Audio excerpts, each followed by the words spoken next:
Les Hauts de Hurlevent, Émilie Brontë. Les Hauts de Hurlevent, Émilie Brontë. Chapitre 1. Je viens de rentrer après une visite à mon propriétaire, l'unique voisin dont j'ai à m'inquiéter. En vérité, ce pays est merveilleux. Je ne crois pas que j'eusse pu trouver, dans toute l'Angleterre, un endroit plus complètement à l'écart de l'agitation mondaine. Un vrai paradis pour un misanthrope. Et M. Heathcliff et moi sommes si bien faits pour nous partager ce désert. Quel homme admirable. Il ne se doutait guère de la sympathie que j'ai ressentie pour lui quand j'ai vu ses yeux noirs s'enfoncer avec tant de suspicion dans leurs orbites, au moment où j'arrêtais mon cheval, et ses doigts plongés, avec une farouche résolution, encore plus profondément dans son gilet, comme je déclinais mon nom. « Monsieur Heathcliff ?» ai-je dit. Un signe de tête a été sa réponse. « Monsieur Lockwood, votre nouveau locataire, monsieur. Je me suis donné l'honneur de vous rendre visite, aussitôt que possible après mon arrivée, pour vous exprimer l'espoir de ne pas vous avoir gêné par mon insistance à vouloir occuper Thrushcross Grange. J'ai entendu dire hier que vous y aviez quelque idée. Thrushcross Grange m'appartient, monsieur, a-t-il interrompu en regimbant. Je ne me laisse gêner par personne, quand j'ai les moyens de m'y opposer. Entrez. Cette entrée était prononcée les dents serrées et exprimait le sentiment « Allez au diable ». Je crois que cette circonstance m'a déterminé à accepter l'invitation. Je m'intéressais à un homme dont la réserve semblait encore plus exagérée que la mienne. Quand il a vu le poitrail de mon cheval pousser tranquillement la barrière, il a sorti les mains de sa poche pour enlever la chaîne et m'a précédé de mauvaise grâce sur la chaussée. Comme nous entrions dans la cour, il a crié « Joseph, prenez le cheval de monsieur Lockwood et montez du vin. Voilà toute la jante domestique, je suppose. » Telle était la réflexion que me suggérait cet ordre composite. Il n'est pas surprenant que l'herbe croisse entre les dalles et les bestiaux sont sans doute seuls à tailler les haies. Joseph est un homme d'un certain âge, ou, pour mieux dire, âgé, très âgé, peut-être bien que robuste et vigoureux. Le Seigneur nous assiste, marmottait-il en aparté d'un ton de mécontentement bourru pendant qu'il me débarrassait de mon cheval. Il me dévisageait en même temps d'un air si rébarbatif que j'ai charitablement conjecturé qu'il devait avoir besoin de l'assistance divine pour digérer son dîner et que sa pieuse exclamation ne se rapportait pas à mon arrivée inopinée. Wuthering Heights, les Hauts de Hurlevent, tel est le nom de l'habitation de M. Heathcliff. Wuthering est un provincialisme qui rend d'une façon expressive le tumulte de l'atmosphère auquel sa situation expose cette demeure en temps d'ouragan. Certes, on doit avoir là-haut un air pur et salubre en toute saison. La force avec laquelle le vent du nord souffle par-dessus la crête se devine à l'inclinaison excessive de quelques sapins rabougris plantés à l'extrémité de la maison et à une rangée de maigres épines qui toutes étendent leurs rameaux du même côté, comme si elles imploraient l'aumône du soleil. Heureusement, l'architecte a eu la précaution de bâtir solidement.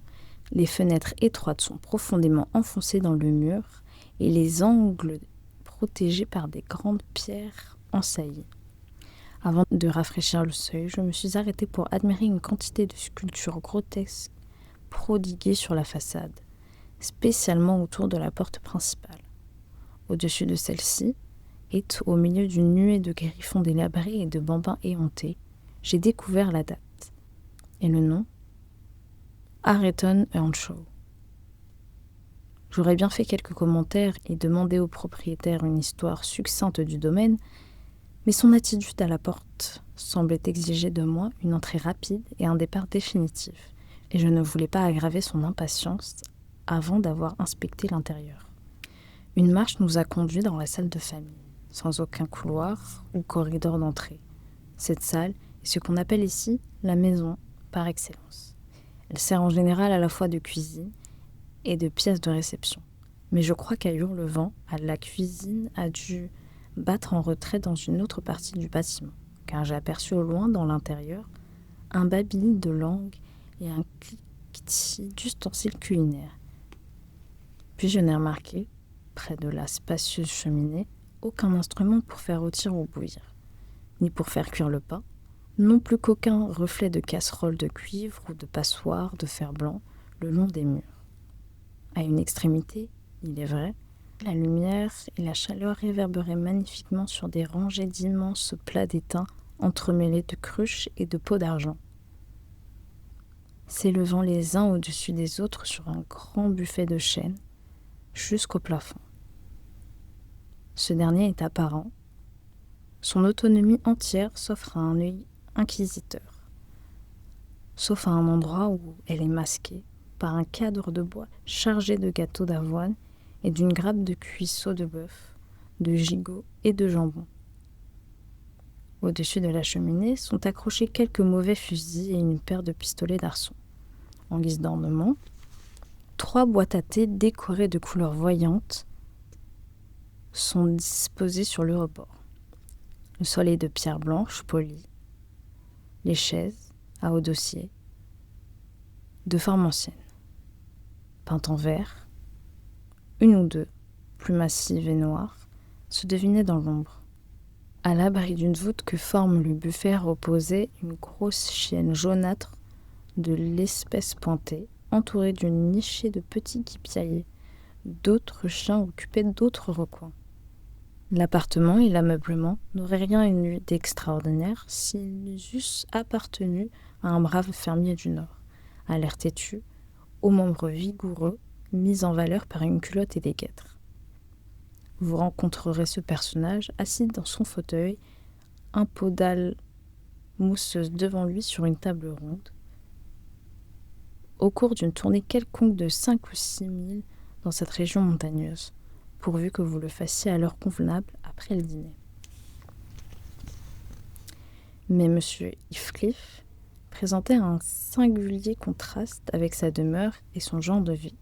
Il a le physique d'un bohémien au teint basané, le vêtement et la manière d'un gentleman, tout autant, du moins, que la plupart des propriétaires campagnards.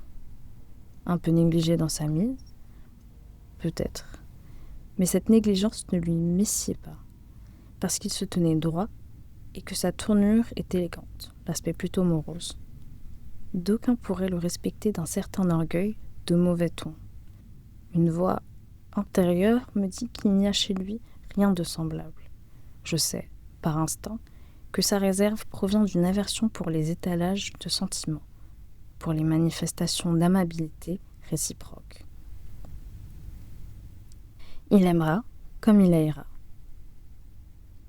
sans un rien laisser paraître. Il regardera comme une sorte d'impertinence l'amour ou la haine qu'il recevra en retour. Non, je vais trop vite. Je lui prête trop libérablement mes propres attributs. Monsieur Heathcliff peut voir, pour retenir sa main quand il rencontrera quelqu'un qui ne demande qu'à lui tendre la sienne. Des raisons entièrement différentes de celles qui me déterminent. Espérons que ma constitution m'est presque spéciale. Ma chère mère avait l'habitude de dire que je n'aurais jamais un foyer confortable. Et, pas plus tard que l'été dernier, j'ai montré que j'étais parfaitement indigne d'en avoir un. Je jouissais d'un mois de beau temps au bord de la mer, quand je fis connaissance de la plus fascinante des créatures, une vraie déesse à mes yeux, tant qu'elle ne parut pas me remarquer. Je ne lui dis jamais mon amour, en parole. Pourtant, si les regards ont un langage, la plus simple d'esprit aurait pu deviner que j'étais amoureux fou. Elle me comprit enfin et à son tour me lança un regard, le plus doux de tous les regards imaginables. Que fis-je alors ? Je l'avoue, à ma honte, je me repliai glacialement sur moi-même, comme un colimaçon. À chaque regard, je me refroidissais et rentrais un peu plus avant dans ma coquille. Si bien qu'à la fin, la pauvre innocente se mit à douter de ses propres sens et, accablée de confusion à la pensée de son erreur supposée, persuada sa maman de décamper. Cette curieuse tournure d'esprit m'a valu une réputation de cruauté intentionnel, qui est bien injustifié. Mais moi seule en puis juger. J'ai pris un siège au coin du feu opposé à celui vers lequel mon propriétaire se dirigeait. Et j'ai occupé un moment de silence à essayer de caresser la chienne qui avait quitté ses petits et rôdait comme une louve autour de mes mollets. La lèvre retroussée, ses dents blanches humides prêtes à mordre. Ma caresse a provoqué un long grognement guttural. « Je vous conseille de la laisser tranquille », a grogné M. Heathcliff à l'unisson, en arrêtant d'un coup de pied des démonstrations plus dangereuses. Elle n'est pas habituée à être gâtée. Elle n'a pas été élevée pour l'agrément. Puis, se dirigeant vers une porte latérale, il appela de nouveau. « Joseph !» Joseph a grommelé indistinctement dans les profondeurs de la cave, mais sans donner aucun signe de réapparition, de sorte que son maître a plongé pour aller chercher, me laissant vis-à-vis de la scélérate de chienne et d'une paire d'affreux chiens de berger à poils longs, qui exerçaient avec elle une surveillance jalouse sur tous mes mouvements. Peu désireux de prendre contact avec leur croc, je suis resté assis sans bouger, mais pensant qu'ils ne comprendraient sans doute pas des insultes tacites, je me suis malheureusement permis de cligner de l'œil et de faire des grimaces au trio. Et l'une de mes expressions de physionomie a tellement irrité madame qu'elle est entrée soudain en furie et a sauté sur mes genoux. Je l'ai repoussée et je me suis hâtée d'interposer la table entre nous deux. Cette manœuvre a mis en émoi toute la meute. Une demi-douzaine de démons à quatre pattes, de tailles et d'âges variés, sont sortis de leurs repères cachés et se sont rassemblés. J'ai senti que mes talons et les basques de mon habit étaient les buts particuliers de l'assaut, et, tenant de mon mieux le plus fort des combattants en respect avec le tisonnier, je me suis vu contraint de demander tout haut l'assistance de quelqu'un de la maison pour rétablir la paix. Monsieur Heathcliff et son domestique ont gravé les marches de la cave avec un flegme mortifiant. Je ne crois pas qu'ils aient mis une seconde de moins qu'à l'accoutumée, bien qu'autour de la cheminée une tempête d'aboiements et de clapissements fit rage. Par bonheur, un habitant de la cuisine a montré plus de hâte. Une forte gaillarde, la robe retroussée, les bras nus, les joues rougies par le feu, s'est précipitée au milieu de nous en brandissant une poêle à frire. Elle a manié cette arme, ainsi que sa langue, avec tant d'à-propos que la tourmente s'est apaisée comme par un enchantement, et qu'elle demeurait seule, allaitante comme la mer après un ouragan, quand son maître est entré sur la scène. « Que diable se passe-t-il » a-t-il demandé en me regardant d'un air que j'ai eu quelque peine à supporter après ce traitement inhospitalier. « Que diable en effet » ai-je grommelé. Le troupeau de pourceaux possédés du démon ne pouvait avoir en lui de pires esprits que n'en recèlent vos animaux que voilà, monsieur. Autant voudrait laisser un étranger avec une portée de tigre. Il n'inquiète pas les gens qui ne touchent à rien, a-t-il remarqué en posant la bouteille devant moi et en remettant la table en place. Les chiens font bien d'être vigilants. Un verre de vin ? Non, merci. Pas été mordu. Si j'eusse l'été, j'aurais laissé mon empreinte sur le mordeur. Un sourire grimaçant a détendu les traits de Heathcliff. Allons, allons, vous êtes troublé, monsieur Lockwood. Voyons, prenez un peu de vin. Les autres sont tellement rares dans cette maison que mes chiens et moi, je le reconnais volontiers, ne savons guère les recevoir. À votre santé, monsieur. Je me suis inclinée en rendant la politesse. Je commençais à m'apercevoir qu'il serait absurde de bouder à cause de la mauvaise conduite d'une bande de méchants chiens. En outre, je n'avais pas envie de continuer à fournir à cet individu l'amusement à mes dépens, car c'était le tour que prenait son humeur. Mû probablement par la prudente considération que ce serait folie d'offenser un bon locataire, a atténué un peu le laconisme de son style, d'où les prénoms et les verbes auxiliaires étaient exclus. Il a entrepris un sujet qu'il supposait devoir m'intéresser, un discours sur les avantages et les inconvénients de mon lieu de retraite actuel. Je l'ai trouvé très informé de ces questions que nous avons abordées. Et, avant de rentrer chez moi, je me suis enhardie à proposer de renouveler ma visite. Il ne désirait évidemment pas avoir mon intrusion se répéter. J'irai néanmoins. Je m'étonne de me sentir si sociable en comparaison de lui. Chapitre 2. Hier, l'après-midi s'annonçait brumeuse et froide. J'avais envie de la passer au coin du feu dans mon cabinet de travail, au lieu de patauger dans la bruyère et dans la boue jusqu'à Hurlevent. Après le dîner, je remontais. Je dîne entre midi et 1h. La femme de charge, respectable matrone que j'ai prise à la maison comme un meuble par destination, n'a pas pu, ou n'a pas voulu, comprendre la requête que je lui avais adressée pour être servie à 5h. Je gravis donc l'escalier dans cette intention paresseuse, mais, en entrant dans la pièce, je vis une servante à genoux, entourée de brosses et de seaux à charbon. Elle soulevait une poussière infernale en éteignant les flammes sous des manchons de cendre. Ce spectacle me fit aussitôt reculer. Je pris mon chapeau et, après une course de 4 milles, j'arrivai à la porte du jardin de Heathcliff, juste à temps pour échapper au premier flocon d'une averse de neige. Sur ce sommet découvert, la terre était durcie par une gelée noire et le vent me fit frissonner jusqu'à la moelle. Ne parvenant pas à enlever la chaîne, je sautai par-dessus la barrière, montai en courant la chaussée d'aller border çà et là de groseilliers, et frappai en vain pour me faire admettre, tant et si bien que les jointures des doigts me cuisinaient et que les chiens se mirent à hurler. Misérable habitant de cette demeure, proférai-je mentalement, vous mériteriez, pour votre grossière inhospitalité, de rester à perpétuité isolé de mes semblables. De rester à perpétuité isolé de vos semblables. Vous pourriez au moins ne pas tenir votre porte barricadée en plein jour. Peu importe, j'entrerai. Cette résolution prise, je saisis le loquet et le secouai violemment. La tête et la face vinaigrée de Joseph se montrèrent à une lucarne ronde de la grange. « Que voulez-vous » cria-t-il. « Le maître a descendu au parc à moutons. Faites le tour, par le bout de la grange, si c'est que vous voulez lui parler. N'y a-t-il personne à l'intérieur pour ouvrir la porte » lui criai-je en réponse.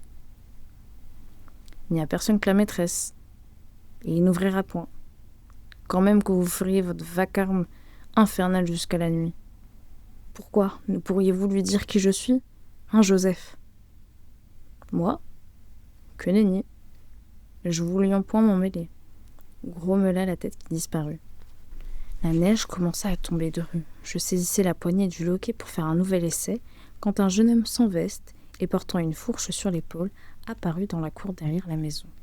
Il me héla en me faisant signe de le suivre, et après avoir traversé une buanderie et une cour pavée contenant un magasin à charbon, une pompe et un pigeonnier, nous arrivâmes enfin dans la grande pièce, chaude et gaie, où j'avais déjà été reçu. Elle resplendissait délicieusement à la lueur d'un immense feu de charbon, de tourbe et de bois. Près de la table, mise pour un plantureux repas du soir, je fus charmé d'apercevoir la maîtresse. Personne dont je n'avais pas encore soupçonné l'existence. Je saluai et j'attendis, pensant qu'elle me prierait de prendre un siège. Elle me regarda en s'appuyant sur le dossier de sa chaise, mais resta immobile et muette. « Vilain temps, remarquai-je. Je crains, Mrs. Heathcliff, que la porte n'ait à se ressentir des conséquences du service un peu relâché de vos domestiques. J'ai eu de la peine à me faire entendre d'eux. » Elle ne desserrait pas les lèvres. Ou plutôt, elle fixa sur moi un regard froid, indifférent, excessivement embarrassant et désagréable. « Asseyez-vous, » dit le jeune homme d'un ton bourru. « Il va bientôt rentrer. » J'obéis, je toussais. J'appelai la gredine de Junon qui dédaigna cette seconde entrevue, remuai l'extrémité de la queue en signe de reconnaissance. « Un bien bel animal, repris-je. Avez-vous l'intention de vous séparer de ces petits, madame ? Ils ne sont pas à moi, dit l'aimable hôtesse d'un ton encore moins engageant que celui que Heathcliff lui-même aurait pu mettre à cette réponse. Ah, vos favoris sont sans doute parmi ceux-ci, continuai-je en me tournant vers un coussin dans l'ombre, couvert de quelque chose qui ressemblait à des chats. Être un choix de favoris, observa-t-elle avec un mépris. Pas de chance. C'était un tas de lapins morts. Je toussai une fois de plus en me rapprochant de l'âtre, renouvelant mes commentaires sur le triste temps de cette soirée. Vous n'auriez pas dû sortir, dit-elle en se levant pour prendre sur la cheminée 2 des boîtes à thé peintes. Jusqu'alors, elle avait été abritée de la lumière. Maintenant, je distingue nettement sa silhouette et son visage. Elle était élancée, en apparence à peine sortie de l'adolescence, admirablement faite, et avec la plus exquise petite figure que j'ai jamais eu le plaisir de contempler. Des traits fins, très réguliers, des boucles blondes, ou plutôt dorées, qui se pendent librement sur son cou délicat, et des yeux qui eussent été irrésistibles si l'expression en eût été agréable.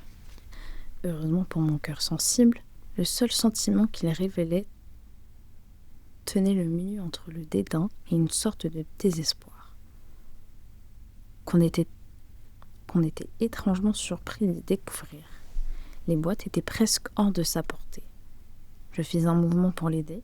Elle se tourna vers moi du même air qu'aurait un avare si quelqu'un voulait essayer de l'aider à compter son or.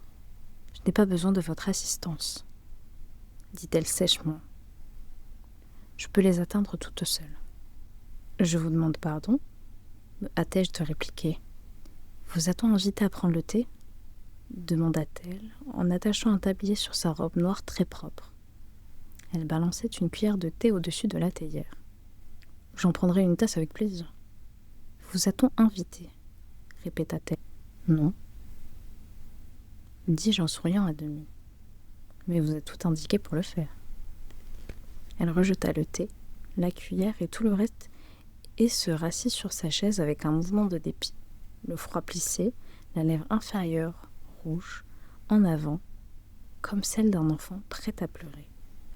Cependant, le jeune homme avait jeté sur son dos une veste extrêmement usée. Debout devant le feu, il me regardait du coin de l'œil, d'une mine à jurer qu'il y avait entre nous deux une haine mortelle inassouvie. Je commençais à me demander si c'était ou non un domestique. Son costume et son langage étaient grossiers, tout à fait dépourvus de la supériorité qu'indiquaient ceux de Monsieur et de Mrs. Heathcliff.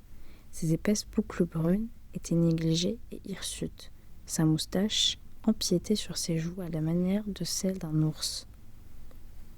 Ses mains étaient hâlées comme celles d'un simple laboureur.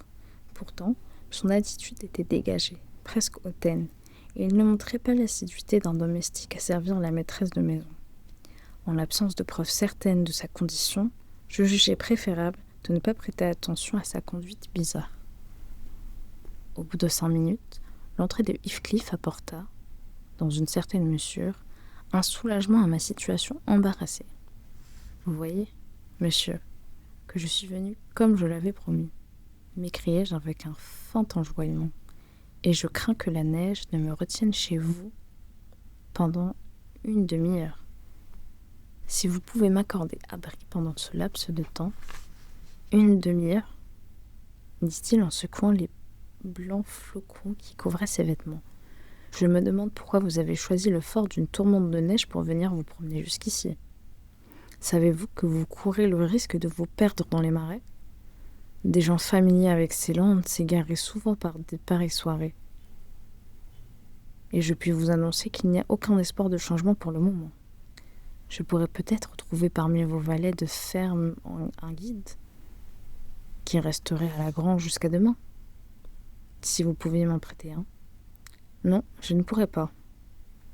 Oh, vraiment ? Eh bien alors, j'en serais réduit à ma seule sagacité. Allez-vous faire le thé ? Demanda l'homme à l'habit râpé, détournant de moi son farouche regard pour le diriger sur la jeune femme. Faut-il en faire un pour lui ? Demanda-t-elle en s'adressant à Heathcliff. Préparez-le, voulez-vous ? Fut la réponse faite d'une façon si brutale que je tressaillis. Le ton dont ces mots furent prononcés révélait une nature foncièrement mauvaise. Je n'avais plus envie d'appeler Heathcliff un homme admirable. Quand les préparatifs furent terminés, il m'invita. Maintenant, monsieur, avancez votre chaise. Et tous, y compris le rustique jeune homme, s'approchèrent de la table. Un austère silence régna pendant que nous prenions notre repas. Je pensais que, si ma présence avait jeté un froid, il était de mon devoir de faire un effort pour le dissiper. Il n'était pas possible que ces gens fussent tous les jours aussi sombres et aussi taciturnes. Il n'était pas possible, si mauvais caractère qu'ils eussent, que cet air renfrogné qu'ils avaient tous fût leur air de tous les jours. Il est étrange, commençai-je dans l'intervalle entre une tasse de thé et une autre, il est étrange que l'habitude puisse ainsi façonner nos goûts et nos idées. Beaucoup de gens seraient incapables de concevoir l'existence de bonheur dans une vie aussi complètement retirée que la vôtre, monsieur Heathcliff. Pourtant, j'oserais dire que, entouré de votre famille, et avec votre aimable épouse comme génie tutélaire de votre foyer et de votre cœur. Mon aimable épouse ? Interrompit-il avec un ricanement presque diabolique. Où est-elle, mon aimable épouse ? Mrs. Heathcliff, votre femme, veux-je dire. Ah oui. Vous voulez sans doute faire entendre que son esprit a pris le rôle d'ange gardien et veille sur le sort de Hurlevent, même quand son corps l'a quitté. Est-ce cela ? M'apercevant que je commettais une bévue, j'essayai de la rattraper. J'aurais dû voir qu'il y avait une trop grande disproportion d'âge entre eux deux pour qu'ils puissent avec vraisemblance être mari et femme. L'un avait environ 40 ans, un âge de vigueur mentale où les hommes nourrissent rarement l'illusion d'être épousés par amour par des jeunes filles. Ce rêve est réservé comme consolation au déclin de nos années. L'autre ne paraissait pas 17 ans. J'eus une inspiration soudaine. Le lourdeau qui est à côté de moi, qui boit son thé dans une jatte et mange son pain avec des mains sales, pourrait bien être son mari. Heathcliff Junior, sans doute. Voilà ce qui arrive quand on s'enterre vivante. Et s'est jeté sur ce rustre par simple ignorance de l'existence d'être supérieur. C'est bien dommage. Il faut que je tâche de lui faire regretter son choix. Sa dernière réflexion peut sembler d'un fa. Elle ne l'était pas. Mon voisin me frappait comme un être presque repoussant. Je savais, par expérience, que je n'étais pas sans séduction. Mrs. Heathcliff est ma belle-fille, dit Heathcliff, ce qui confirma ma supposition. Il dirigea sur elle, en parlant, un singulier regard, un regard chargé de haine. À moins que, par l'effet d'une disposition anormale, ses muscles faciaux n'interprètent pas, comme ceux des autres humains, le langage de son âme. Ah, certainement, je comprends maintenant. Vous êtes l'heureux possesseur de cette fée bienfaisante, remarquai-je en me tournant vers mon voisin. Ce fit encore pire. Le jeune homme devint écarlate et ferma le poing, en donnant tous les signes de préméditation d'un assaut. Mais il parut se ressaisir presque aussitôt et étouffa l'orage sous un brutal juron. Grommelé à mon adresse et que, bien entendu, je sens d'ignorer. Pas de chance dans vos conjectures, monsieur, observa mon hôte. Aucun de nous n'a le privilège de posséder votre bonne fée. Son époux est mort. J'ai dit qu'elle était ma belle-fille. Faut donc qu'elle ait épousé mon fils. Et ce jeune homme n'est pas mon fils, assurément.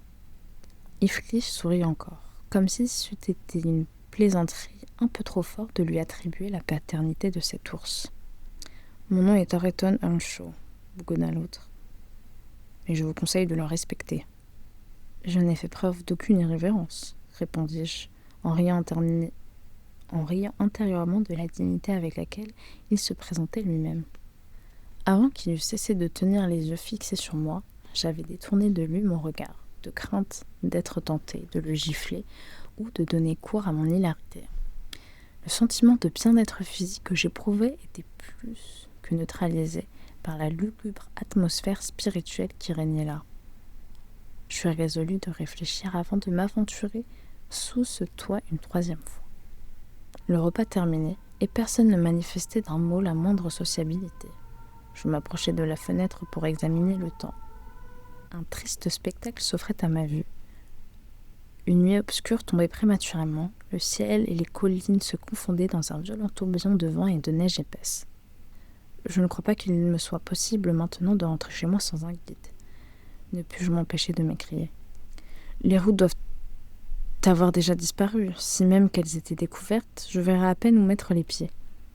Ayrton conduis cette douzaine de moutons sous le porche de la grange. Ils vont être enfouis si on les laisse dans leur parc toute la nuit, et mets une planche devant eux. Que faire continuai-je avec une irritation croissante. Ma question demeura sans réponse. En jetant un regard autour de moi, je ne vis que Joseph qui apportait un seau de porridge pour les chiens, et Mrs. Heathcliff penchée sur le feu, qui s'amusait à faire brûler un paquet d'allumettes tombé de rebord de la cheminée quand elle avait remis la boîte à thé à sa place. Après avoir déposé son fardeau, Joseph passa l'inspection de la pièce et grinça d'une voix chevronnée. Je me demandions comment vous pouvez rester là, à ne rien faire et à vous chauffer quand tous y sont dehors. Mais vous n'êtes qu'impropre à rien. Et c'est pas la peine d'user sa salive, hein. Vous n'amènerez jamais vos mauvaises manières et vous irez chez le diable comme votre mère avant vous. Je m'imaginais un instant que ce morceau d'éloquence était à mon adresse. Passablement en colère, je m'avançai vers le vieux drôle avec l'intention de le jeter dehors à coups de pied. Mrs. Heathcliff m'arrêta par sa réponse. « Vieil hypocrite médisant, répliqua-t-elle. N'avez-vous pas peur d'être emporté vous-même quand vous prononcez le nom du diable? Je vous conseille d'éviter de m'irriter, ou je solliciterai votre enlèvement comme une faveur spéciale. Arrêtez. Regardez un peu, Joseph, continua-t-elle, en prenant sur un rayon un grand livre foncé. Je vais vous montrer mes progrès dans la magie noire. Je serai bientôt en état de faire par elle maison nette. Ce n'est pas par hasard que la vache rouge est morte. Et votre rhumatisme ne peut guère être compté comme une grâce providentielle. Oh mauvaise, allaita le vieux. Le Seigneur nous délivre du mal. Non, impie. Vous êtes un réprouvé. Allez-vous-en, ou vous pâtirez sérieusement. Vous serez tous modelés en cire et en argile, et le premier qui transgressera les bornes que je fixe ce sera. Je ne veux pas dire ce qui lui arrivera, mais vous verrez. Allez, j'ai l'œil sur vous. La petite sorcière mit une feinte malignité dans ses beaux yeux, et Joseph, tremblé d'une sincère horreur, s'enfuit en priant et en répétant « Mauvaise ». Je pensais que la jeune femme avait dû se livrer à une sorte de sinistre plaisanterie, et à présent que nous étions seuls, j'essayai de l'intéresser à ma détresse. « Mrs. Heathcliff, dis-je sérieusement, veuillez m'excuser de vous déranger. Je prends cette liberté parce qu'avec un pareil visage, je suis sûre que vous ne pouvez pas ne pas avoir bon cœur. Indiquez-moi quelques repères qui me permettent de retrouver mon chemin pour rentrer chez moi. Je n'ai pas plus d'idée de la manière de m'y prendre que vous n'en auriez si vous deviez aller à Londres. Suivez le chemin par lequel vous êtes venu, répondit-elle en s'installant sur une chaise avec une chandelle et le grand livre ouvert devant elle. C'est un conseil bref, mais c'est le meilleur que je puisse vous donner. Alors, si vous m'entendiez dire qu'on m'a découvert mort dans une fondière ou dans un trou plein de neige, votre conscience ne murmurera pas que c'est en partie votre faute? Pourquoi? Je ne vous ai pas escorté. Il ne me laisserait pas aller jusqu'au bout du mur du jardin. Vous? Je serais désolée de vous demander, pour ma commodité, de franchir le seuil par une nuit pareille, m'écriai-je. Je vous demande de me dire quel est mon chemin, et non de me le montrer, ou sinon de persuader monsieur Heathcliff de me donner un guide. Qui? Il y a lui, Earnshaw, Joseph, Zillah et moi. Qui voudriez-vous prendre?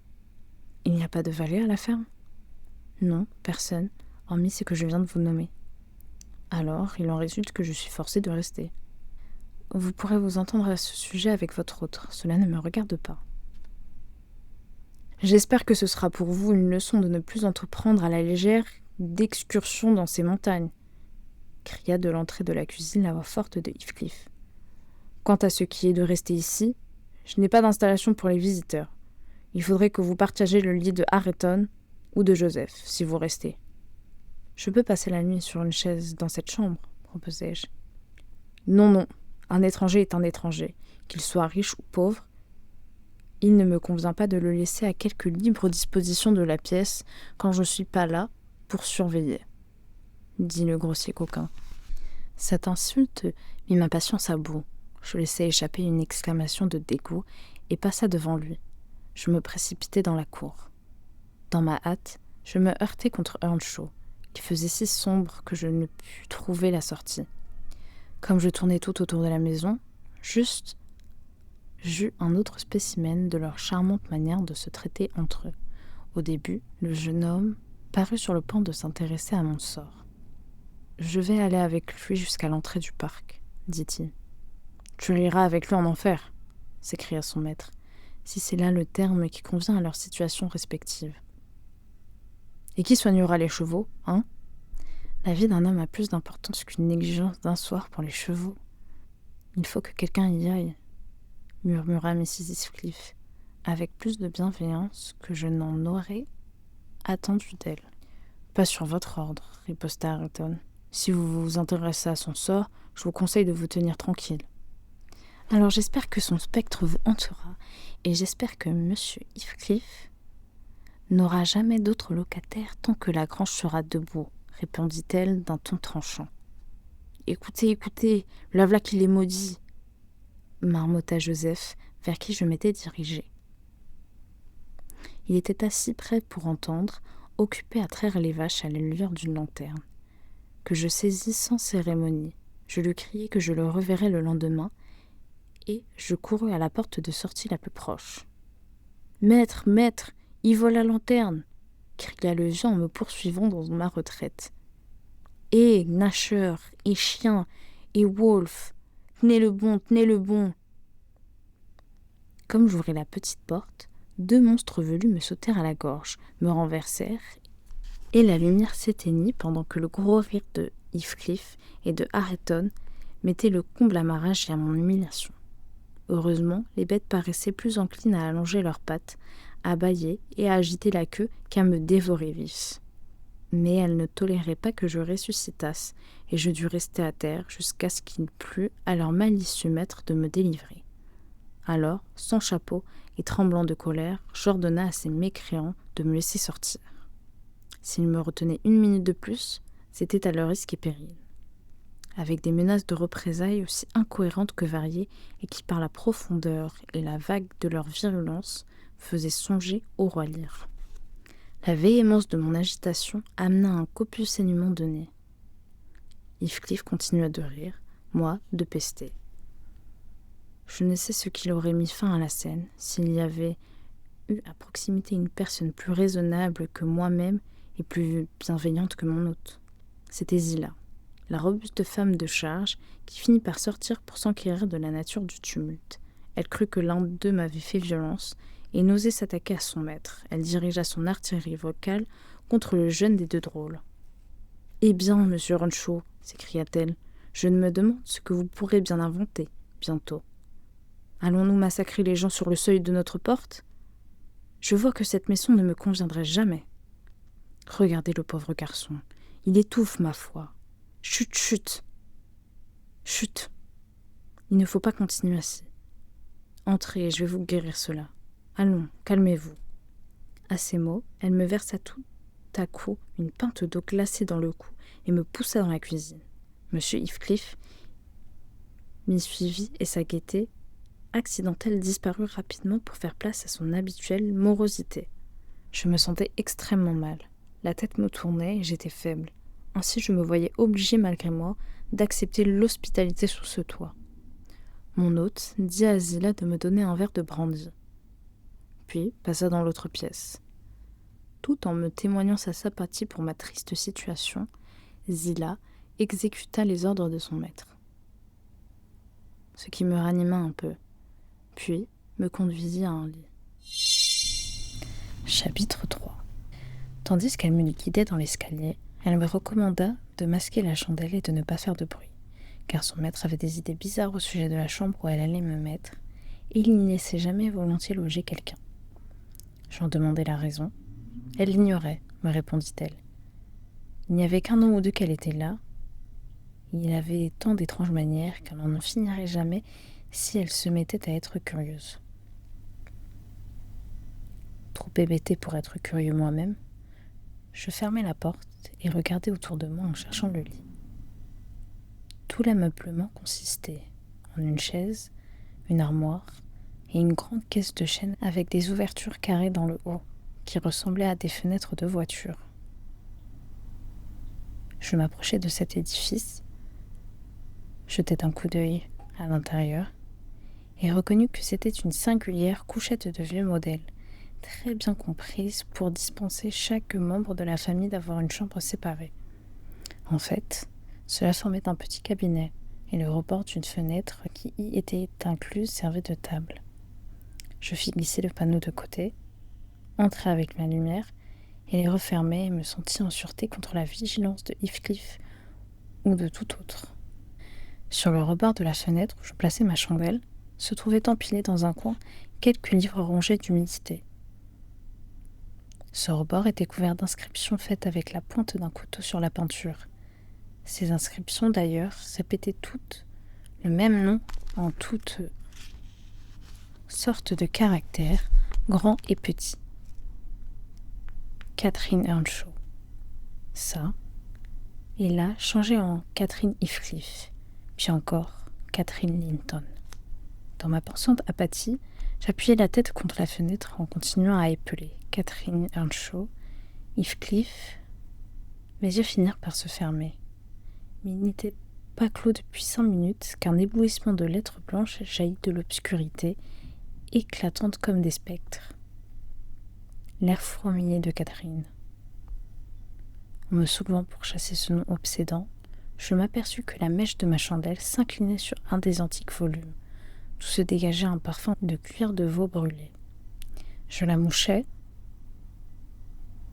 et, très mal à l'aise sous l'influence du froid et d'une nausée persistante, je me mis sur mon séant et ouvris le volume qui avait souffert en l'appuyant sur mon genou. C'était une Bible, en caractères fins, sentant terriblement le moisi. La page de garde portait l'inscription « Catherine Earnshaw, son livre » et une date remontant à un quart de siècle environ. Je refermai le volume, en pris un autre, puis un autre, et les examinai tous ainsi à tour de rôle.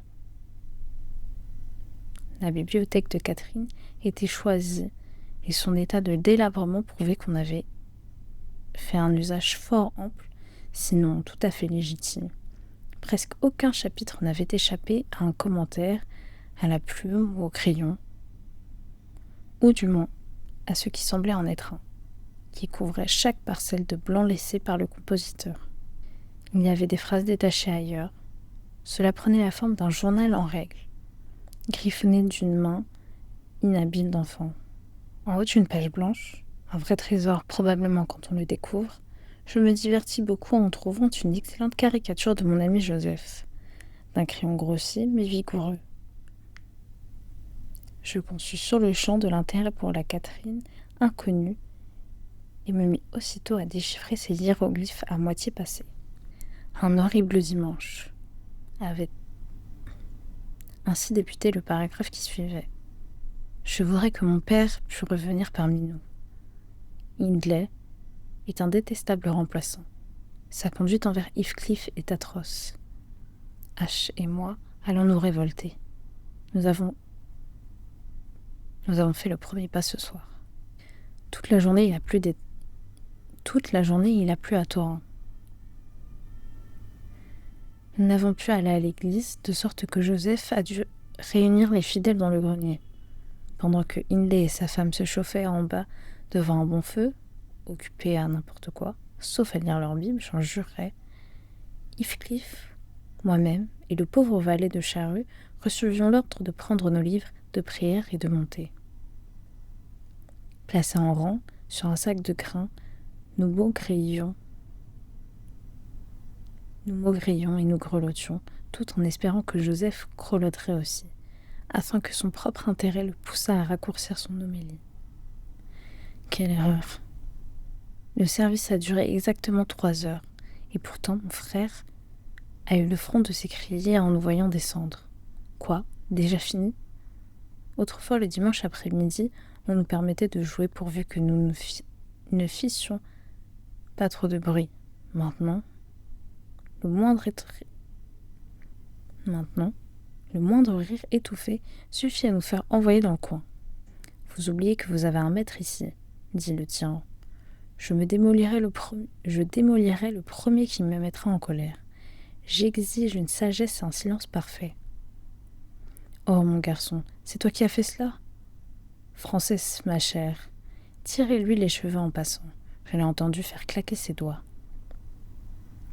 Frances lui a tiré vigoureusement les cheveux, puis est allée s'asseoir sur les genoux de son mari.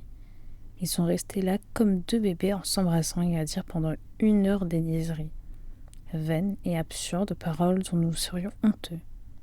Nous nous sommes blottis aussi confortablement que possible sous la voûte du dressoir. Je venais d'attacher ensemble nos tabliers et de les suspendre en guise de rideau, quand est entré Joseph qui revenait d'une tournée aux écuries. Il a arraché mon rideau, m'a giflé et a croissé. Le maître est à peine enterré, le jour du sabbat n'est point fini. Le son de l'évangile est qu'au dans vos oreilles. Et vous osez jouer, honte à vous. Seyez-vous, méchants enfants. Il y a assez de bons livres si vous voulez lire. Seyez-vous et pensez à vos âmes. En prononçant ces paroles, il nous a forcés de rectifier nos positions, de manière à recevoir du feu lointain un vague rayon de lumière qui nous permet de distinguer le texte du frata dont il nous accablait. Je n'ai pas pu supporter cette occupation. J'ai pris mon volume crasseux par le dos et l'ai lancé dans le chenil en protestant que j'avais horreur d'un mon livre. Heathcliff a envoyé le sien d'un coup de pied au même endroit. Il fallait entendre le tintamarre. « Monsieur Hindley !» hurlait notre chapelain. « Monsieur Hindley, venez par ici !» Miss Cathy a déchiré le dos du casque du salut et Heathcliff a passé sa rage sur la première partie du tout dret à la perdition. Que misère voulut ici continuer cette vie-là. Ah, le vieillard, il les aura rosés comme il faut. Mais il n'est plus là. S'arrachant à son paradis au coin du feu, Hindley a saisi l'un de nous au collet, l'autre par le bras, et nous a jetés tous deux dans la cuisine, où assuré Joseph, le vieux Nick, viendrait nous prendre aussi sûr que nous étions vivants. Ainsi réconfortés, nous avons cherché chacun de notre côté un coin pour attendre son arrivée. J'ai attrapé ce livre-ci et une bouteille d'encre sur le rayon. J'ai entrouvert la porte dedans sur l'extérieur pour avoir un peu de lumière et j'ai passé 20 minutes à écrire. Mais mon compagnon est impatient. Il propose de nous approprier le manteau de la laitière et de nous abriter dessous pour filer dans la lande. Bonne idée. Si le vieux grognon arrive, il pourra croire que sa prophétie est réalisée. Nous ne pourrons pas être plus à l'humidité ni avoir plus froid sous la pluie qu'ici. Je suppose que Catherine mit son projet à exécution, car dans la phrase suivante, elle abordait un autre sujet. Elle prenait le ton plaintif. « Comme je me doutais peu que Hindley me ferait jamais tant pleurer, » écrivait-elle. « J'ai mal à la tête, au point de ne pouvoir la garder sur l'oreiller, et pourtant je ne peux pas céder. Pauvre Heathcliff, Hindley le traite de vagabond et ne veut plus qu'il reste ni qu'il mange avec nous. Il prétend que lui et moi ne devons plus jouer ensemble et menace de le chasser de la maison si nous enfreignons ses ordres. Il a blâmé notre père, comment a-t-il osé? Pour avoir traité H avec tant de bienveillance, et il jure qu'il le remettra à sa vraie place. » Je commençais à somnoler et à laisser tomber le nez sur la page à moitié effacée. Mon œil passa de manuscrit à l'imprimerie. Je vis un titre rouge ornementé. 70 x 7 et le premier de la 71e. Puis le discours prononcé par le révérend Jabes Branderham dans la chapelle de Gimerton, Sauve. Pendant que, dans une demi-inconscience, je me creusais la cervelle pour deviner ce que Jabes Branderham avait pu tirer de son sujet. Je retombai allongé dans mon lit et m'endormis. Hélas, triste effet du mauvais thé et de la mauvaise humeur. Quelle autre cause aurait pu me faire passer une si terrible nuit? Je n'ai souvenir d'aucune qui lui soit comparable depuis que j'ai le sentiment de la souffrance. J'ai commencé à rêver presque avant d'avoir cessé de me rendre compte de l'endroit où je me trouvais. Il me semblait que c'était le matin. Je m'étais mise en route pour rentrer chez moi avec Joseph comme guide. Une épaisseur de plusieurs mètres de neige couvrait notre chemin. Comme nous avancions péniblement, mon compagnon m'accablait d'incessants reproches parce que je n'avais pas pris un bâton de pèlerin. Il m'assurait que je ne pourrais jamais pénétrer dans la maison sans en avoir un. Et brandissant fièrement un gourdin à lourde poignée, auquel je compris qu'il donnait ce nom. Pendant un instant, je considérais qu'il était absurde que j'eusse besoin d'une pareille arme pour obtenir accès à ma propre demeure. Puis une autre idée me traversa l'esprit. Ce n'est pas là que j'allais. Nous étions partis pour aller entendre le célèbre James Branderham prêcher sur le texte 70 x 7. L'un de nous, Joseph, le prédicateur ou moi, avait commis le premier de la 71e et devait être publiquement dénoncé ou excommunié. Nous arrivâmes à la chapelle. J'ai passé devant, en réalité, dans mes promenades 2 ou 3 fois. Elle est située dans un pli de terrain, entre 2 collines, à une assez grande altitude, près d'un marais dont la boue tourbeuse convient très bien, paraît-il, pour embaumer les quelques cadavres déposés là. Le toit est resté entier jusqu'ici. Mais comme le traitement du pasteur n'est que de 20 livres par an, avec la jouissance d'une maison composée de 2 pièces qui menace de se réduire rapidement en une seule, aucun pasteur ne va accepter le devoir de cette charge. D'autant plus qu'on peut dire couramment que ses ouailles le laisseraient mourir de faim plutôt que d'augmenter son revenu d'un penny de leur poche. Quoi qu'il en soit, dans mon rêve, Jabes avait un auditoire nombreux et attentif. Il prêchait, grand Dieu, quel sermon, divisé en 490 parties, chacune de la longueur d'un sermon ordinaire, et chacune traitée d'un péché particulier. Où il allait les chercher, je n'en sais rien. Il avait sa manière à lui d'interpréter le texte, et il paraissait nécessaire que le fidèle commît à chaque occasion des péchés différents. Ceux-ci étaient les plus curieux, de bizarres infractions que je n'avais encore jamais imaginées. Oh, que j'étais fatiguée. Comme je me tortillais, bâillais, m'assoupissais et me réveillais. Comme je me pinçais, me piquais, me frottais les yeux, me levais, me rasseyais et poussais du coude de Joseph afin qu'il me dît si le prédicateur aurait jamais fini. J'étais condamnée à tout entendre jusqu'au bout. Enfin, il aborda le premier de la 71e. À cet instant critique, j'eus une inspiration soudaine, sous l'empire de laquelle je me levais pour dénoncer Jabes Branderham comme l'auteur du péché qu'un chrétien n'est pas tenu de pardonner.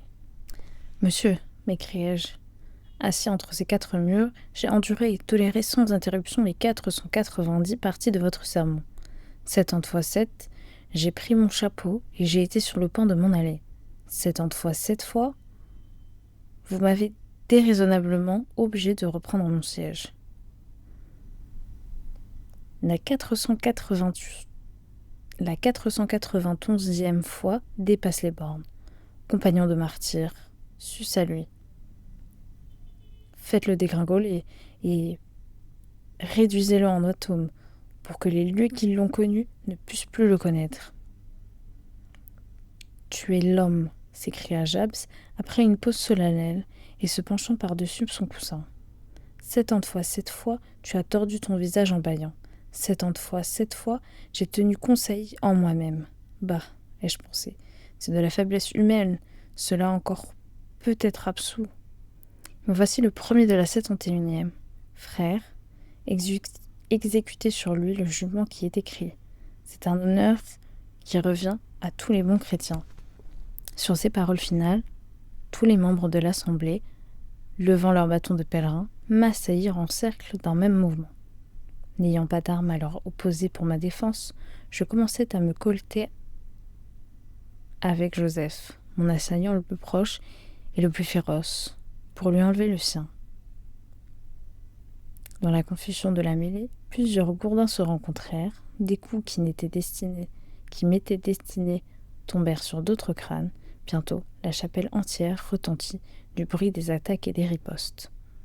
Chacun se mit à cogner sur son voisin, et Branderham, ne voulant pas rester oisif, épancha son zèle en une pluie de tapes bruyantes sur le rebord de la chair, qui résonnait si fort qu'à la fin, à mon indécis soulagement, je me réveillai. Et qu'était-ce qui m'avait fait croire à ce terrible vacarme, qui avait joué le rôle de Jabs dans cette bagarre? Simplement la branche de sapin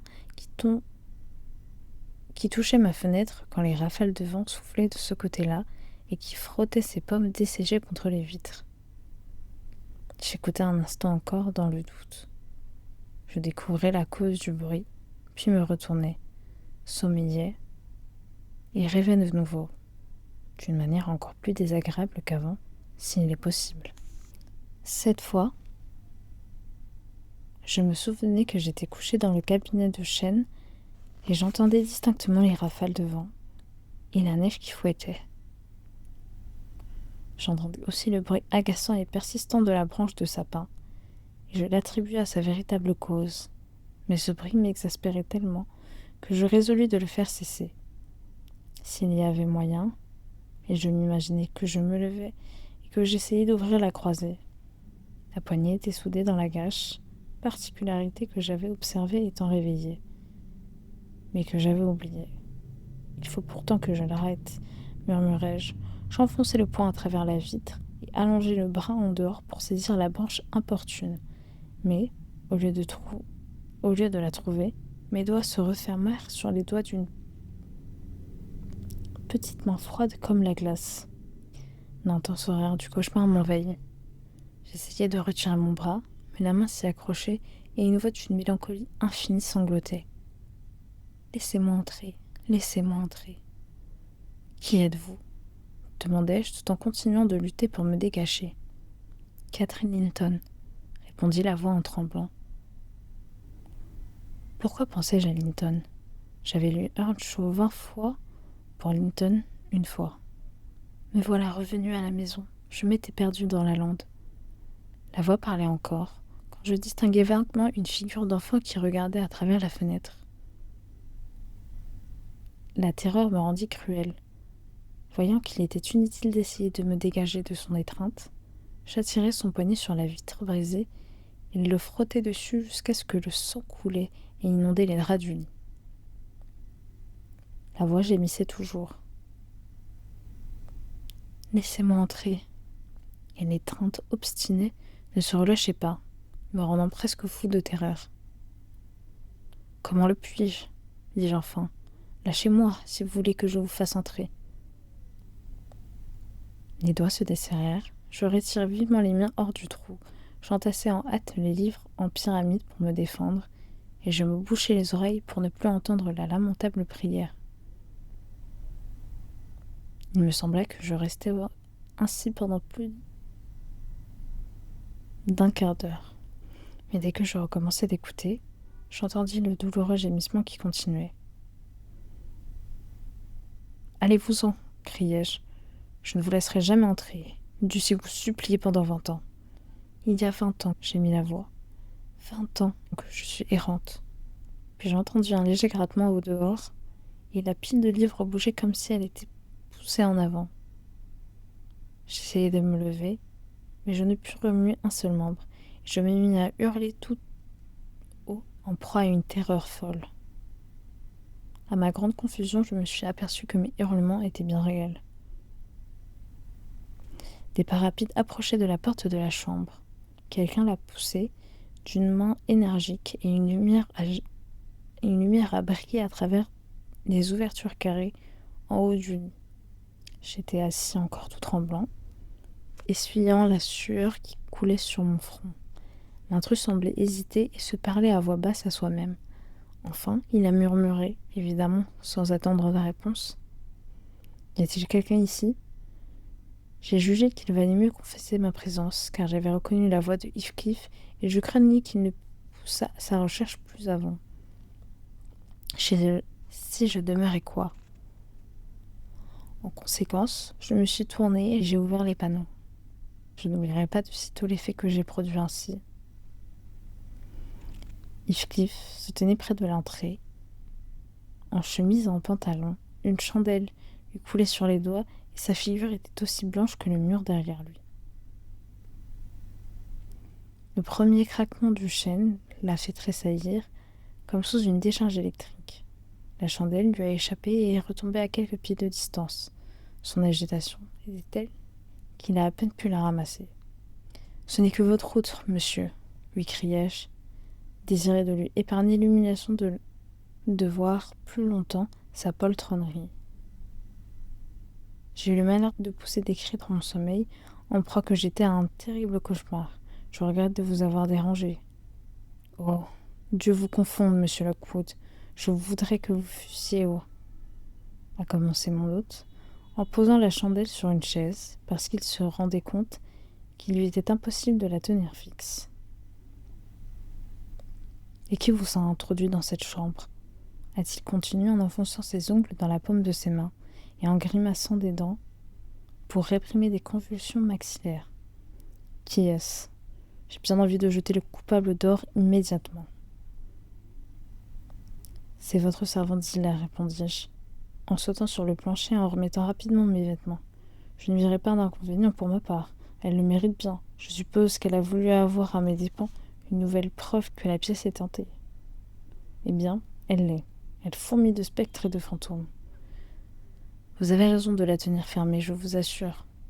Personne ne vous remerciera de lui avoir procuré un somme dans un autre pareil. Que voulez-vous dire et que faites-vous? Recouchez-vous et finissez votre nuit, puisque vous êtes ici. Mais pour l'amour du ciel, ne recommencez pas cet horrible vacarme, que rien ne saurait excuser, à moins qu'on ne fût en train de vous couper la gorge. Si le petit démon était entré par la fenêtre, il est probable qu'elle m'aurait étranglé, ai-je riposté. Je ne tiens pas à continuer de subir les persécutions de vos hospitaliers ancêtres. Le révérend James Branderman n'est-il pas votre allié du côté maternel? Et cette Péronnelle, Catherine Limon, ou Earnshaw, ou je ne sais quoi, elle devait être bien sotte, méchante petite âme.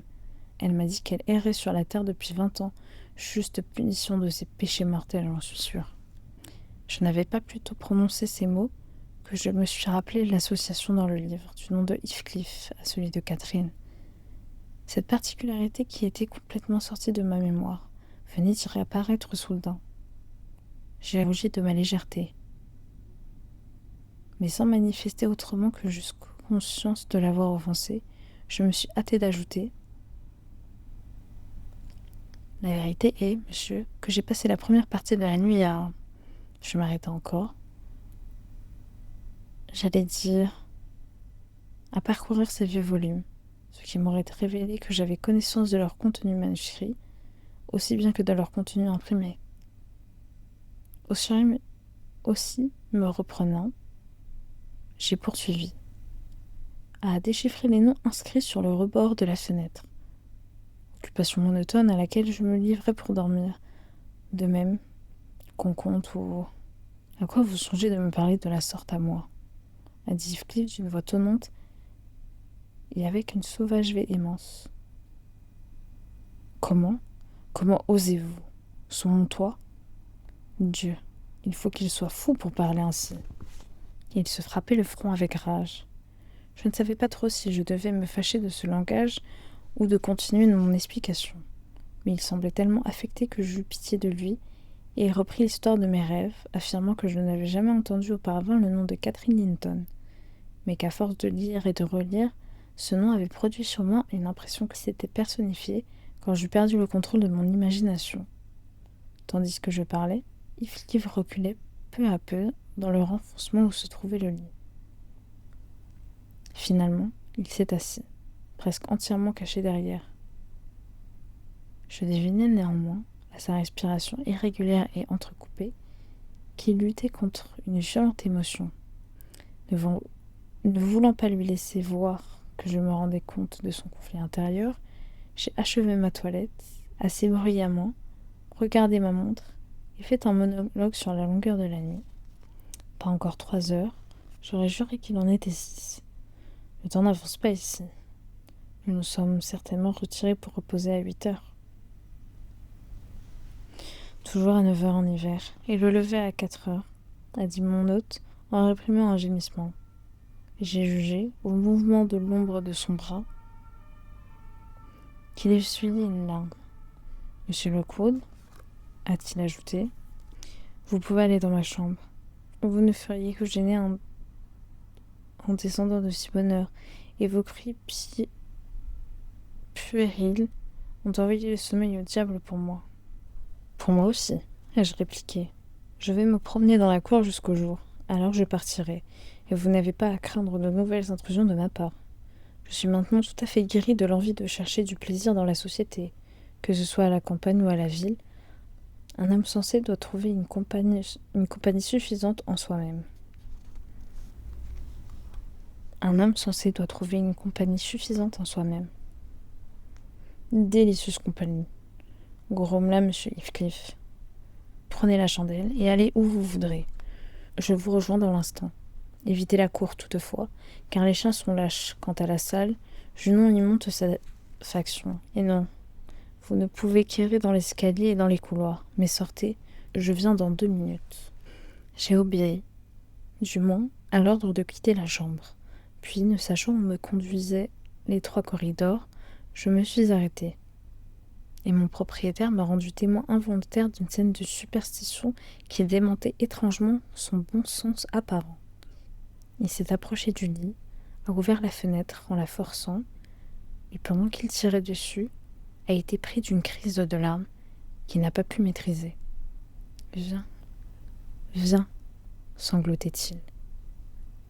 Cathy, viens. Oh, viens, une fois seulement.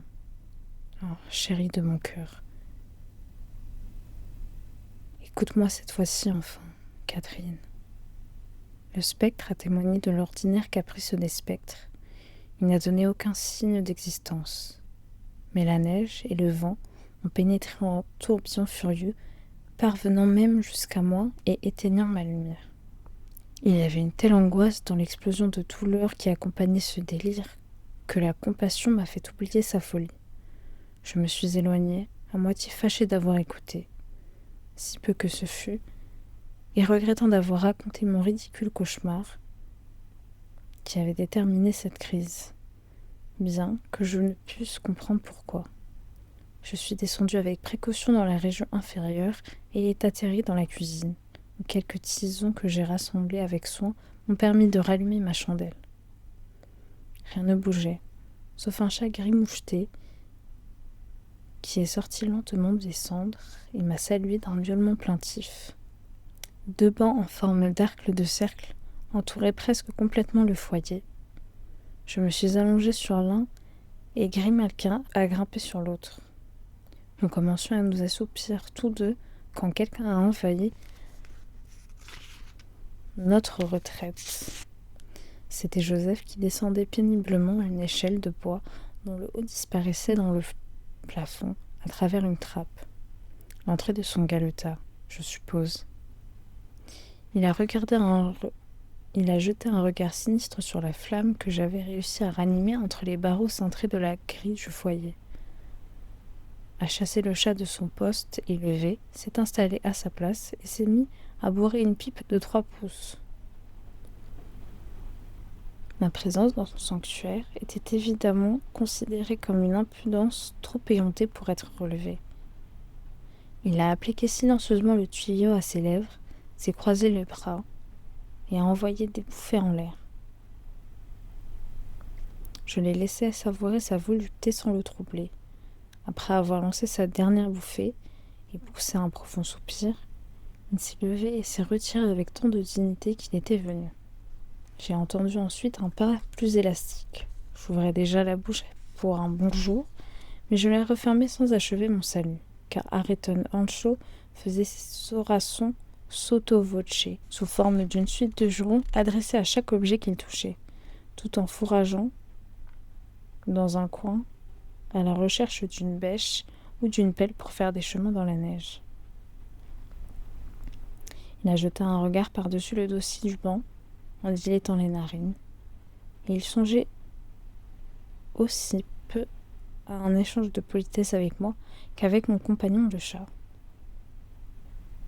J'ai deviné, à ses préparatifs, que la sortie était permise, et quittant ma dure couchette, j'ai fait un bond pour le suivre.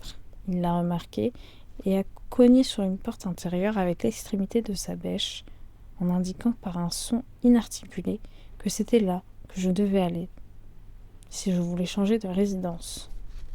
La porte donnait dans la salle où les femmes étaient déjà à l'œuvre. Zilla développait dans la cheminée un tourbillon de flammes à l'aide d'un souffle colossal. Madame Heathcliff, agenouillée près de l'âtre, lisait un livre à la lueur du feu. Elle tenait la main, interposée entre la chaleur du foyer et ses yeux, et paraissait absorbée dans son occupation. Elle ne s'interrompait que pour gronder la servante qui la couvrait d'étincelles, ou pour repousser de temps à autre un chien qui venait appuyer un peu trop familièrement le nez sur sa figure. J'ai été surpris de voir là Heathcliff.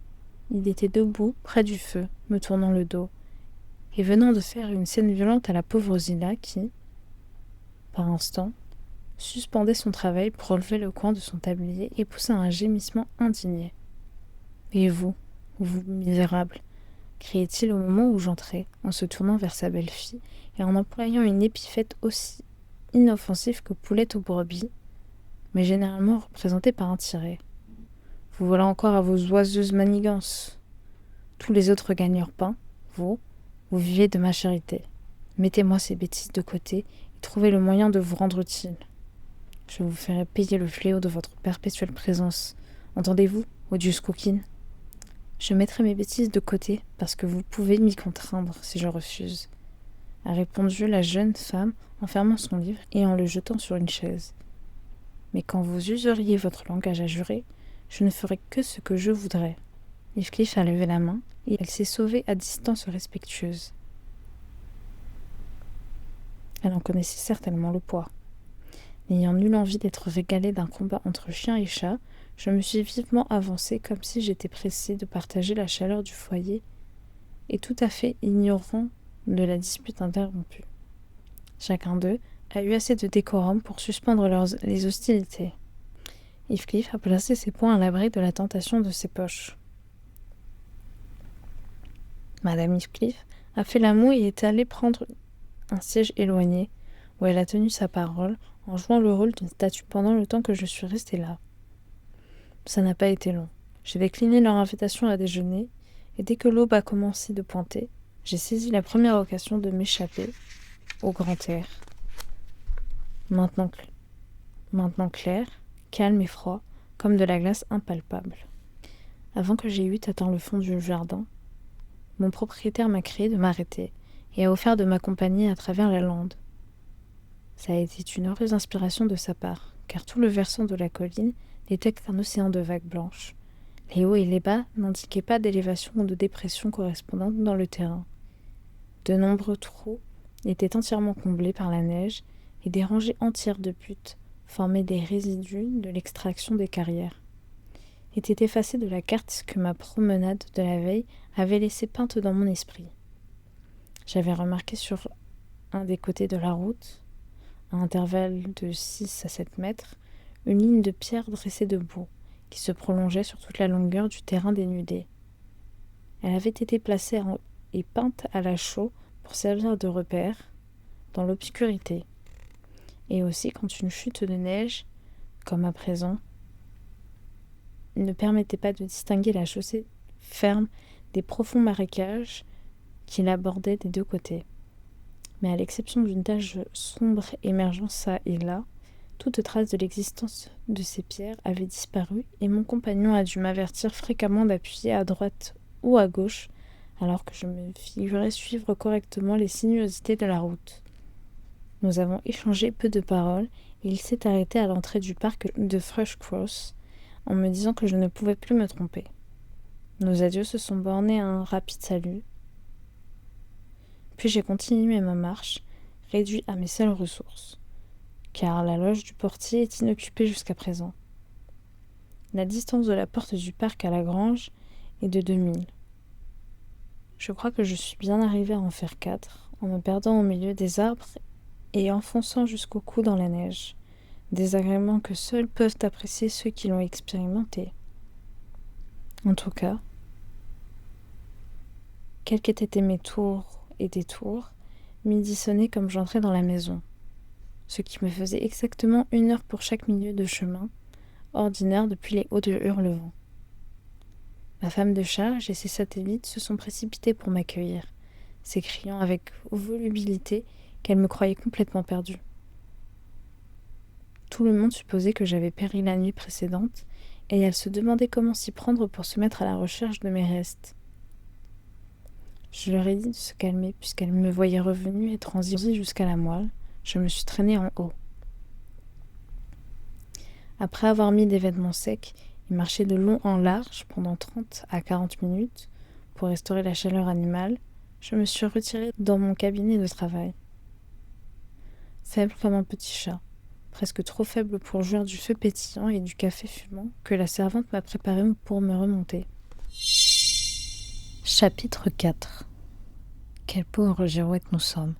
Moi qui avais résolu de me libérer de tous rapports sociaux et qui bénissais ma bonne étoile de m'avoir fait enfin découvrir un endroit où de tels rapports sont à peu près impossibles, moi, faible créature, après avoir lutté jusqu'au crépuscule contre l'abattement et la solitude, j'ai été vaincue et forcée d'amener mon pavillon. Sous prétexte de demander des indications sur ce qui était nécessaire à mon installation, j'ai prié Madame Dean, quand elle a apporté mon souper, de s'asseoir pendant que je mangeais. J'espérais sincèrement que j'allais trouver en elle une vraie commère et que si elle ne me tirait pas de ma torpeur, elle finirait au moins par m'endormir. « Vous êtes ici depuis très longtemps ?» ai-je commencé. « N'avez-vous pas dit depuis 16 ans ?»« 18, monsieur.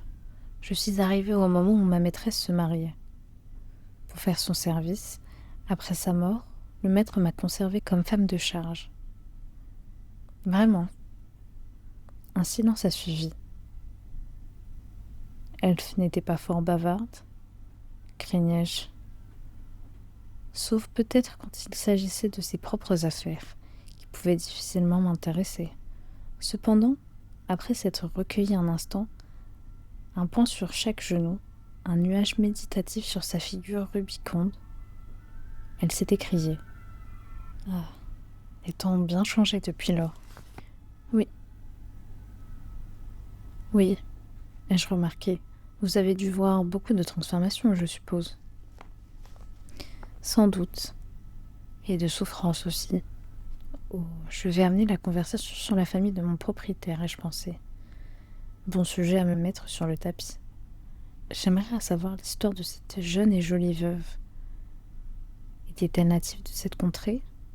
Comme il est plus probable, est-ce une étrangère que les indigènes hargneux ne veulent pas reconnaître comme de leur?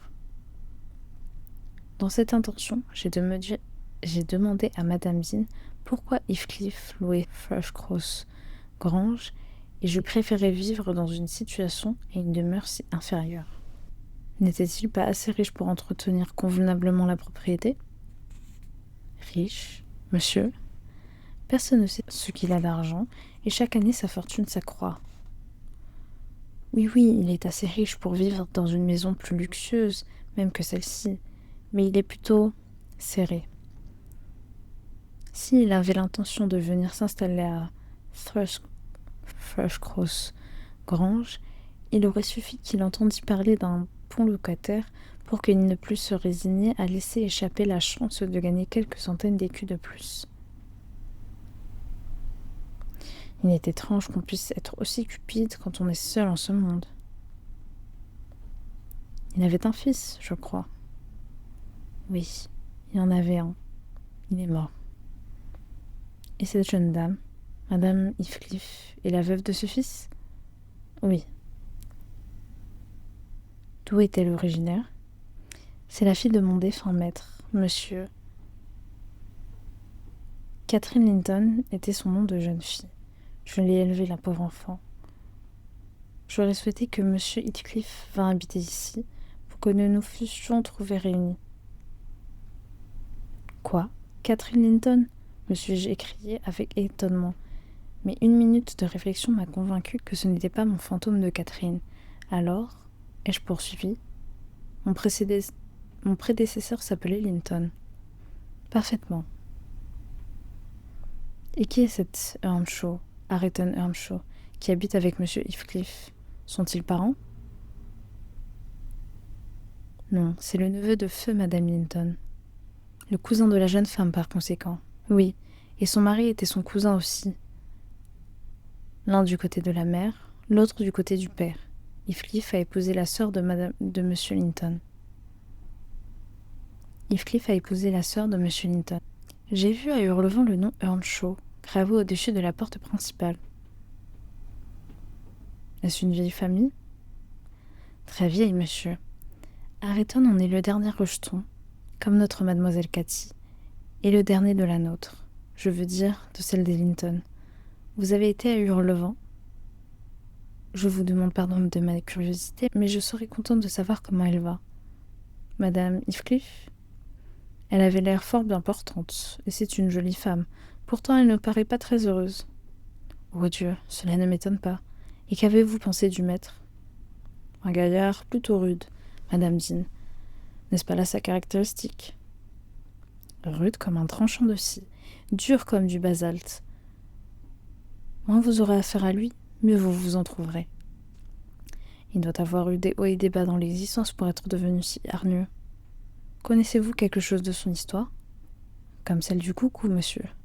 Je la connais tout entière, sauf que j'ignore où il est né et qui étaient ses parents, et comment il a fait fortune dans le début. Hareton a été jeté hors de son nid comme un jeune moineau. Le malheureux garçon est le seul de toute la paroisse à ne pas se douter de la manière dont il a été frustré. Eh bien, Madame Dean, ce serait faire œuvre charitable que de me raconter quelque chose de mes voisins. Je sens que je ne dormirai pas si je vais me coucher ainsi donc. Soyez assez aimable pour vous asseoir et bavarder une heure. Oh, certainement, monsieur. Je vais aller chercher mon ouvrage et je resterai ensuite autant qu'il vous plaira. Mais vous avez pris froid, je vous ai vu grelotter. Et il vous faut un peu de gruau pour chasser le mal. La digne femme est sortie d'un air affairé et je me suis rapprochée du feu. J'avais la tête brûlante et le reste du corps glacé. De plus, mes nerfs et mon cerveau étaient en proie à une surexcitation voisine de l'égarement. J'en éprouvais, non pas un sentiment de malaise, mais plutôt la crainte, que je ressentais encore, des faits sérieux consécutifs aux incidents d'aujourd'hui et d'hier. Madame Dean est revenue bientôt, avec un pot fumant et sa corbeille à ouvrage. Elle a placé le pot sur la grille de la cheminée et a rapproché sa chaise, manifestement heureuse de me trouver si sociable. Avant de venir habiter ici, a-t-elle commencé sans attendre une nouvelle invitation à raconter son histoire, j'étais presque toujours à Hurlevent. Ma mère avait élevé M. Hindley Earnshaw, le père de Hareton, et j'avais pris l'habitude de jouer avec les enfants. Je faisais aussi les commissions, j'aidais au foin et je rôdais autour de la ferme, prête à tout travail qu'on voudrait me donner. Une belle matinée d'été, c'était au début de la moisson, je me rappelle. M. Earnshaw, le vieux maître, descendit en tenue de voyage. Après avoir indiqué à Joseph sa tâche pour la journée, il se tourna vers Hindley, vers Cathy et vers moi. J'étais en effet assise à prendre mon porridge avec eux. Et dit en s'adressant à son fils: Eh bien, mon bonhomme, je m'en vais à Liverpool aujourd'hui. Que faut-il te rapporter? Tu peux choisir ce que tu veux, mais que ce ne soit pas gros, car j'irai et reviendrai à pied. 60 milles dans chaque sens, c'est une longue étape. Hindley demanda un violon, puis mademoiselle Cathy fut interrogée à son tour. Elle avait à peine 6 ans, mais elle était capable de monter tous les chevaux de l'écurie, et elle choisit une cravache. Le maître ne m'oublia pas, car il avait bon cœur, bien qu'il fût parfois assez sévère. Il promit de me rapporter des pommes et des poires plein dans sa poche, puis il embrassa ses enfants, nous dit au revoir et partit. Les 3 jours que dura son absence nous parurent à tous bien longs et souvent la petite Cathy demandait quand son père entrerait. Madame Earnshaw l'attendait pour le souper, le 3e soir, et elle retarda le repas d'heure en heure. Mais il n'arrivait toujours pas, et à la longue, les enfants se fatiguèrent de courir à la porte d'entrée pour regarder. La nuit vint, leur mère aurait voulu les coucher, mais ils l'attendrirent par leurs supplications pour rester. À 11 heures, le loquet de la porte se souleva doucement et le maître entra. Il se jeta sur une chaise, moitié riant, moitié grognant, et leur enjoignit à tous de ne pas approcher car il était quasi mort. On lui offrirait les 3 royaumes qui ne recommenceraient pas une pareille course. Et avec cela, être chargé à en périr, dit-il, en ouvrant son manteau qu'il tenait roulé dans ses bras. Vois, ma femme, je n'ai jamais été si exténué de ma vie. Mais il te faut accepter mon fardeau comme un présent de Dieu, bien qu'il soit presque aussi noir que s'il sortait de chez le diable. Nous fîmes cercle et, par-dessus la tête de mademoiselle Cathy, j'aperçus un enfant malpropre, déguenillé, aux cheveux noirs, assez grand pour marcher et parler. À son visage, on lui-même jugeait plus âgé que Catherine. Pourtant, quand il fut sur ses pieds, il se borna à regarder d'un air étonné autour de lui et à baragouiner indéfiniment quelque chose que personne ne put comprendre. J'étais effrayée et madame Earnshaw était toute prête à le jeter à la porte. Elle s'emporta, demanda quelle idée son mari avait eue d'amener chez lui ce petit bohémien, quand ils avaient leurs propres enfants à nourrir et à élever. Que comptait-il faire? Était-il devenu fou? Le maître essaya de s'expliquer. Mais il était vraiment recru de fatigue, et tout ce que je pus comprendre, au milieu des récriminations de sa femme, c'est qu'il avait rencontré l'enfant mourant de faim, abandonné, et pour ainsi dire muet dans les rues de Liverpool. Il l'avait recueilli et s'était enquis de son propriétaire. Pas une âme ne savait à qui il appartenait, dit-il, et l'argent comme le temps dont il disposait était limité. Il jugea préférable de le ramener sur le champ chez lui, plutôt que de se livrer à de vaines et dispendieuses démarches là-bas, car il était résolu à ne pas le laisser dans l'état où il l'avait trouvé. En fin de compte, ma maîtresse se calma et maugréa, et M. Earnshaw me dit de le laver, de lui donner des effets propres et de le faire dormir avec les autres enfants. Hindley et Cathy se contentèrent de regarder et d'écouter jusqu'à ce que la paix fût rétablie. Alors, tous deux se mirent à explorer les poches de leur père pour y trouver les cadeaux qu'il leur avait promis. Hindley était un garçon de 14 ans, mais en retirant ce qui avait été un violon, écrasé et réduit en miettes dans le manteau, il pleura à chaudes larmes. Quant à Cathy, lorsqu'elle apprit que le maître avait perdu sa cravache en s'occupant de l'intrus, elle témoigna son déplaisir en faisant des grimaces et en crachant dans la direction de la stupide petite créature. Ce qui lui valut une bonne gifle de son père pour lui apprendre à avoir des manières plus convenables.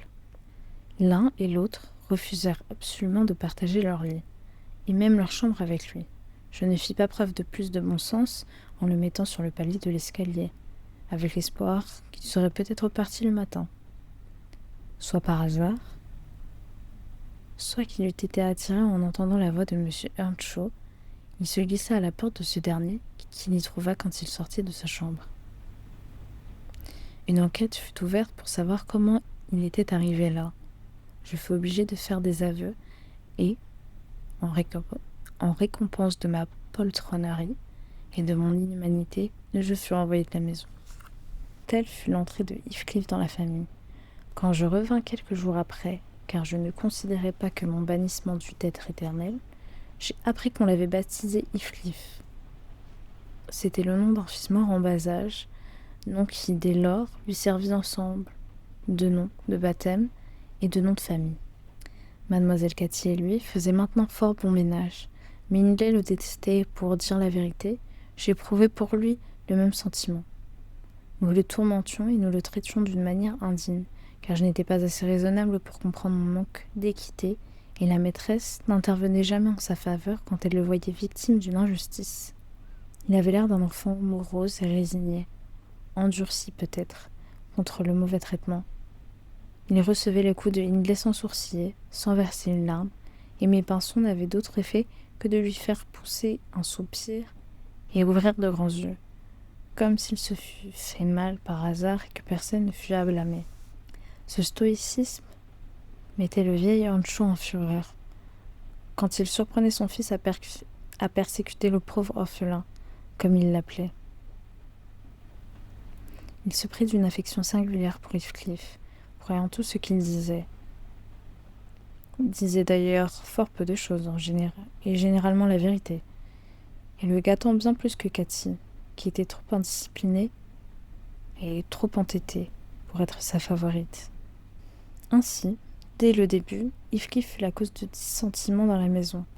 À la mort de Madame Earnshaw, qui survint moins de 2 ans après, le jeune maître regardait son père comme un tyran plus que comme un ami, et Heathcliff comme l'usurpateur de l'affection de son père et de ses privilèges.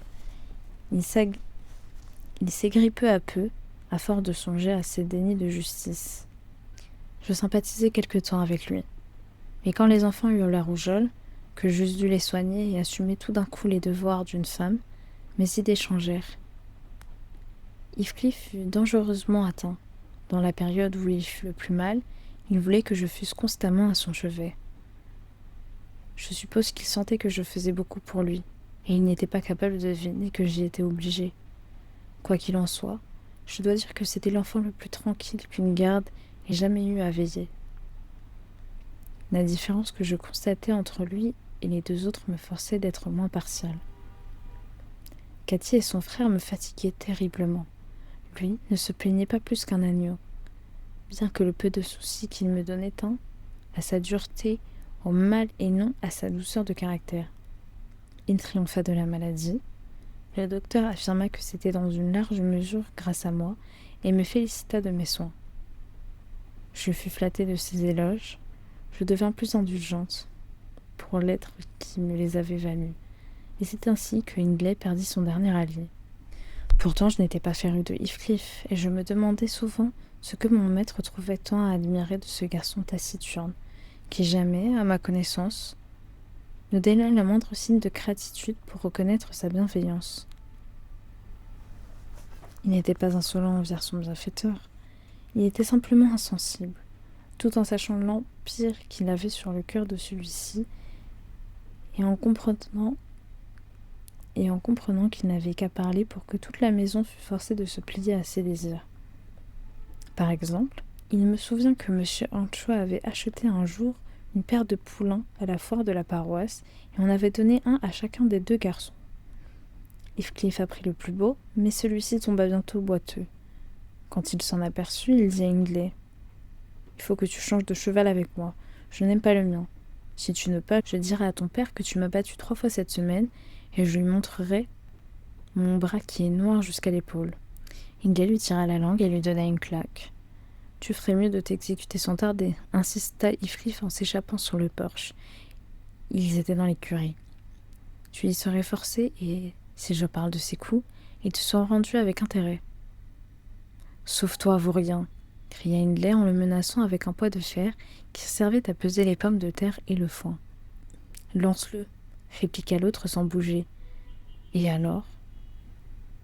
Je raconterai comment tu t'es vanté de me jeter dehors dès que ton père sera mort, et nous verrons si ce n'est pas toi qui seras jeté dehors sur le champ. » Hindley lança le poing qui atteignit Heathcliff en pleine poitrine.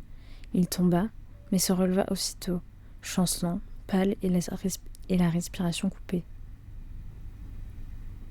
Si je ne l'eusse empêché, il serait allé droit au maître et aurait obtenu complète vengeance en laissant son état parler pour lui et en faisant deviner le coupable. « Prends mon poulain maintenant, bohémien, » dit le jeune Hershaw. « Je souhaite qu'il te rompe le cou. Prends-le et va-t'en au diable, misérable intrus. Et soutire à mon père, à force de cajolerie, tout ce qu'il a. Seulement ensuite, montre-lui ce que tu es, suppôt de Satan.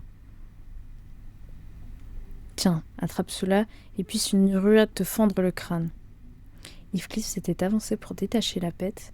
Il a changé de selle. Il passa derrière elle quand Hindley termina son discours et le renversant sous le pied du cheval, et, sans s'arrêter pour examiner si ses espérances étaient réalisées, s'enfuit à toutes jambes. Je fus surpris de voir avec quel sang-froid l'enfant se releva et continua ce qu'il avait commencé. Il fit l'échange des selles et de tout le harnachement, puis s'assit sur une botte de faon pour se remettre, avant de rentrer dans la maison, du malaise occasionné par le violent coup qu'il avait reçu. Je le persuadai aisément de me laisser attribuer ses meurtrissures au cheval. Il se souciait peu de ce que l'on pouvait raconter, du moment qu'il avait eu ce qu'il voulait. Il se plaignait si rarement du reste, de bagarres de ce genre, que vraiment je ne le croyais pas vindicatif. Je me trompais complètement, comme vous verrez.